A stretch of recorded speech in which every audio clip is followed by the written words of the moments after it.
The spooky room in the library. Something happened 63 years ago that's haunted me my entire life. I've never told anyone about it, until now. It's official. I'm an old man. For the last couple years, I've comforted myself by saying I'm in my early 70s. But math is simple and unforgiving. Today is my 75th birthday. And God, the years do fly. I'm here because I have a story for you, and it's one I've never told before. I used to think I kept it inside because it was silly, or maybe because nobody would believe it. I've found, though, that the older you grow, the more exhausting it becomes to lie to yourself. If I'm being perfectly honest, I've never told anybody this story because it scares me, almost to death.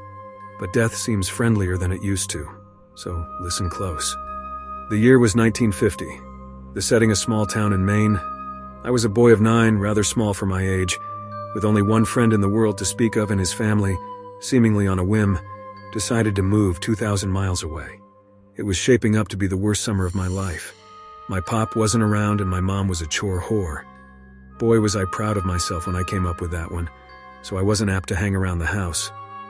With some hesitation, I decided the public library was the place to be that summer. The library's collection of books, particularly children's books, was meager to say the least. But within the walls of that miserly structure, I would find no undone chores, no nagging mother, God rest her soul, and perhaps most importantly, no other children with whom I would be expected to associate. I was the only kid with a low enough social status to spend his precious days of freedom sulking amid the bookshelves, and that was just fine with me. The first half of my summer was even more dreadful than I had imagined it would be. I would sleep in until 10, do my chores, and then ride my bike to the library, and by bike, I mean rusty log of sheet attached to a pair of wheels. Once there, I would split my time between unintentionally annoying the elderly patrons and deliberately doing so. One pleasant lady actually interrupted my incessant tongue-clicking to hiss a "shut the fick up" at me, the first time I ever heard a grown-up use the F word.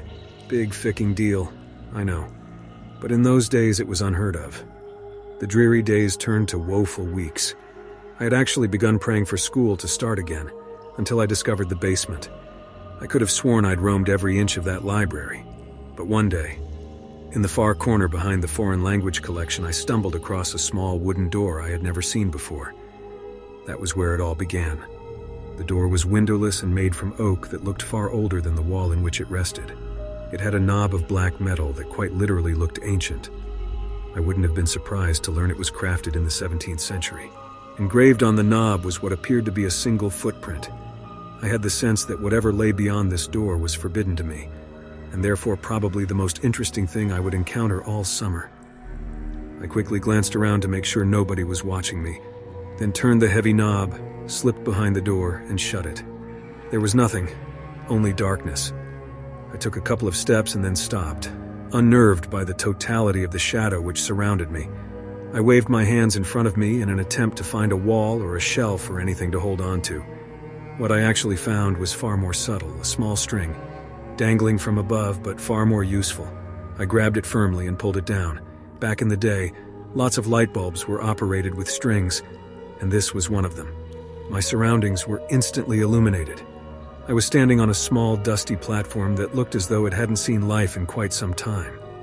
To my left was a crickety-ass spiral staircase, made of wood and appearing ready to collapse at any second. The bulb was the only source of light in the room, and it was feeble. So when I peered over the railing to see what lay below, the bottom of the staircase dissolved into the darkness. I was beginning to feel scared. This place, wherever I was, seemed to have no business in a town library. It was as though I were in a completely different building. But no 9-year-old likes to let a mystery go unsolved. Looking back, I wish I could tell my prepubescent self to turn around, go back, do anything else besides descending that staircase. You'll be spared a lot of sleepless nights, I'd say. But of course I didn't know that then, and I may not have listened even if I had. So instead of turning back, I took a deep breath, gripped the railing, and glared resolutely forward as I began my descent. The wood on the railing was dry and covered with splinters. I immediately let go, holding my hands out for balance as I carefully traversed the staircase. It was, or at least seemed, very long, and with only the dim glow from the string bulb far above me. My heart pounded mercilessly in the darkness. Even kids can sense when something isn't right. I think they just don't always give a sheet. By the time my feet reached the cement floor at the bottom, the light from the bulb above was very nearly a memory. But there was a new light source, and God, I'll never forget it. Directly in front of me was a door, massive and a deep shade of red. The light was coming from behind the door, and it shone out in thin lines from all four sides, a sinister, dimly glowing rectangle. For the second time, I took a deep breath and went through a door I shouldn't have. In contrast to the dank room I entered from, the room behind the door was blinding. When my eyes adjusted, what I saw nearly took my breath away. It was a library, the most perfect library imaginable. I gaped in wonder as I stepped, almost reverently, further into the room. It was beautiful. It was smaller than the library above, much smaller, but it seemed to be almost tailor-made for me. The shelves were packed with brightly colored titles. Both armchairs in the middle of the room were exquisitely comfortable. And the smell, my God, the smell was simply unbelievable. Sort of a mixture of citrus and pine. I simply can't do it justice with words, so I'll suffice it to say that I've never smelled anything better. Not in my 75 years. What was this room? Why had I never heard of it before? Why was nobody else here? Those were the questions I should have been asking. But I was intoxicated. As I gazed around at all the books and basked in the smell of paradise, I could only form one thought. I will never be bored again. In truth, boredom only hid from me for 3 years. It was on my 12th birthday, 63 years ago to this day, that everything changed. Before that day, I visited my basement sanctuary as often as I could, usually several times a week. I never saw another soul down there, yet strangely remained free of suspicion. I never removed a book from that room, but instead would pick up a particular volume wherever I had stopped reading during my previous visit. I sat, always in the same deep purple armchair, and always leaving its twin barren and directly across from myself. That armchair was mine, the other was well. I suppose I couldn't have articulated it then much better than I can now. But it wasn't mine, that's for damn sure. On my 12th birthday, I arrived later than usual. My mom had invited a couple classmates and some cousins over to our house to celebrate, a gesture which I found more tedious than touching. Really, I just wanted to spend my birthday sitting and reading and smelling paradise. Eventually, our guests went home, and I made it to the library about 15 minutes before closing time. That didn't matter. The workers never checked down there before they locked up. I was free to stay as late as I wished. This particular night, I was devouring the final chapters of an epic adventure. Knights, swords, dragons, and the like. I didn't smell it until I read the final words and closed the book. The once exquisite aroma of that room had turned sour. I sat for a moment, unsettled. Objectively, I could recognize that the smell was actually the same as it had been before, that mixture of citrus and pine. I just perceived it differently, and I didn't like it anymore. It was the nasal version of an optical illusion, the one that looks like a young woman glancing backward. But all of a sudden you see that it's really an old woman facing toward you. You can't unsee that, and I couldn't unsmell this. The spell was broken. The odor also seemed, for the first time, to be coming from somewhere specific. With a fair amount of trepidation, I stalked around the room, sniffing the air like a crazed canine until I came to a shelf near the back. The shelf was perfectly normal, with the exception of one title, a large, leather-bound cover of solid faded maroon, with one striking black footprint at the top of the spine. This was the source of the smell.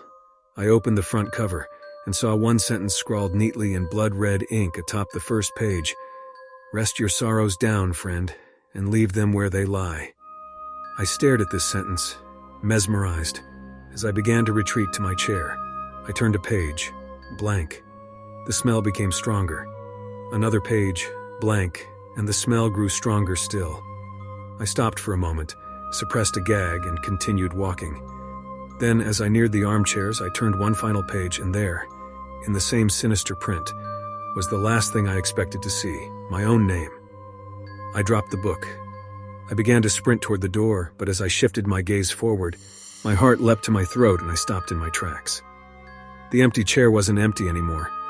An aged man in a suit sat before me, one leg crossed over the other, contemplating me with piercing gray eyes and a light smirk. This was all too much. I fell to my knees and expelled the contents of my stomach onto the carpet. I wiped my mouth, staring at my vomit, when I heard the man let out a chuckle. I stared at him disbelievingly. "Who are you?" I asked, panic in my voice. The man leapt to his feet, grabbed me gently by the shoulders, and helped me to my chair. He sat, once again, in his own.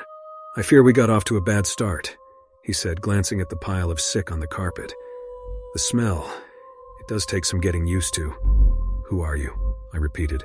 "Tonight, you will know hardship like you've never before known," he said. "I come as a friend, offering you refuge from it, and from all other storms which lie ahead." I wanted nothing more than to leave at that moment, but I remained seated. I asked him what he was talking about. "Your mother is dead, my boy, by her own hand, in her kitchen. The scene is gruesome, I must admit," he said in sorrowful tones, but was there a playful glint in his eye? "Surely you wish to avoid this path. I can show you a safer one." My blood ran cold at the horrors this man spoke of, but I did not believe him. "What do you want with me?" I demanded, trying to sound braver than I felt. He laughed, an old, raspy yelp that seemed to shake him to his bones. "Nothing but your friendship, dear boy," he said. Then, sensing I found his answer inadequate, he expounded, "I want you to come on a journey with me. My work is noble, and you will make a fine apprentice, and maybe, when I'm done." He sighed tiredly, running his bony fingers through his thin white hair. "Maybe then, my work can be yours." I stood up, shuffling toward the door but never breaking his gaze. "You're crazy," I told him. "My mom isn't dead. She's not." "See for yourself if you must," he said, gesturing toward the door. I threw him a contemptuous glare and bolted for the exit. As my hand closed around the knob, he said my name softly. In spite of myself, I turned around. "Your road won't be easy, friend. If it ever becomes too much for you, and I mean ever," he said, pausing to sweep his hand over the room. "You know where to find me." I slammed the door behind me and took the decrepit stairs 2 at a time. I exited the library, clambered onto my bike, and hightailed it home. The front door was wide open. I dismounted, leaving my bike in a heap on the ground, and approached the house cautiously. The old man was lying. He must have been. Still, tears began to sting my eyes. Heart pounding, I stepped inside and called for my mother. I heard no answer, so I turned into the kitchen. To this day, I don't know why she did it. I've lived in that small town in Maine my entire life, although I've kept mostly clear of the public library. Once, in my late 20s, I summoned the courage to step inside. Life was good at that time, and my fear had begun to morph into idle curiosity. Where the door to my basement sanctuary once stood was only a blank wall. I asked the librarian what had become of that basement, though in my heart I knew the answer. There was no basement, she said. There had never been a basement. In fact, if she had her facts correctly, city zoning ordinances prohibited a basement in the area. I've been haunted by that sickly sweet smell, that poisonous blend of citrus and pine, ever since that long-ago birthday. When I saw my mother in the kitchen that day, collapsed in a pool of her own blood, I smelled it. When a man claiming to be my father knocked on my college apartment door, begged me for money and beat me to within an inch of my life when I refused, I smelled it. When my wife miscarried our second child, I smelled it. And again when she miscarried our fourth. When our oldest son got behind the wheel of the family, Buick completely shit-faced and got his girlfriend killed. I smelled it. I began to smell it periodically as my wife became sick. She died late last year, and now, I'm alone for the first time in more than half a century. Now, I smell it every day, and it feels like an invitation. A few months ago, I went back to the library and the small oak door with the ancient handle was there, right where it used to be.